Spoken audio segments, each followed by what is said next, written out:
Hi friends, ഇന്ന് craft ഒന്നുമില്ല, പകരം എൻ്റെ ഒരു അനുഭവം ഷെയർ ചെയ്യാമെന്ന് വിചാരിച്ചു. കുറച്ച് ഡേയ്സ് മുന്നേ ഞങ്ങൾ ഇവിടുന്ന് കുറച്ച് പേര് ആദിയോഗി സ്റ്റാച്ചു കാണാൻ വേണ്ടി പോയിട്ടുണ്ടായിരുന്നു. അതിന് തൊട്ട് മുന്നേയിട്ട് ഞങ്ങൾ വരിക്കാശ്ശേരി മനയിലോട്ടാണ് പോയിട്ടുണ്ടായിരുന്നത്. അവിടെ ചുറ്റി നടന്ന സ്ഥലങ്ങളെല്ലാം കണ്ടു. അങ്ങനെ അതൊക്കെ കഴിഞ്ഞ് ഞങ്ങൾ കോയമ്പത്തൂരെത്തി. അങ്ങനെ ഒരു ഐസ്ക്രീം വാങ്ങാൻ വേണ്ടി അവിടെ ഒരു ഷോപ്പിൽ കയറി. അവിടെ ഒരു തമിഴത്തിയാണ് അവിടെ സെയിൽസ് ഗേളായിട്ട് നിന്നിട്ടുണ്ടായിരുന്നത്. അവരോട് ഞാൻ ഈ ഒരു ഐസിന് എത്ര, ഈ ഒരു കുൽഫിക്ക് എത്ര എന്നൊക്കെ ചോദിച്ചപ്പോൾ അവർ പെട്ടെന്ന് എൻ്റെ അടുത്തെടുത്ത് ചാടി.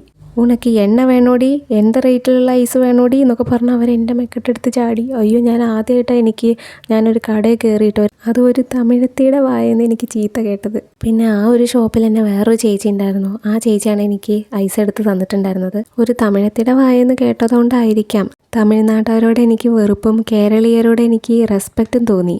നമ്മുടെ നാട്ടിലെ പല കടകളിലും ഞാൻ കയറിയിട്ടുണ്ട്, പക്ഷേ അവരാരും എന്നോട് ഇതുപോലെ മോശമായിട്ട് പെരുമാറിയിട്ടില്ല. ഈ ഒരു കേരളപ്പിറവി ദിവസത്തിൽ തന്നെ ഈ ഒരു അനുഭവം നിങ്ങളുടെ അടുത്ത് ഷെയർ ചെയ്യാൻ പറ്റിയതിൽ സന്തോഷം തോന്നുന്നുണ്ട്. എല്ലാവർക്കും എൻ്റെ വക കേരളപ്പിറവി ആശംസകൾ. അങ്ങനെ മനസ്സ് വിഷമിച്ചിരുന്ന ഞാൻ ആദിയോഗി ലേസർ ലൈറ്റ് ഷോ ഒക്കെ കണ്ട് മനസ്സൊക്കെ ശാന്തമാക്കി അവിടെ നിന്ന് നേരെ നാട്ടിലേക്ക് തിരിച്ചെത്തി.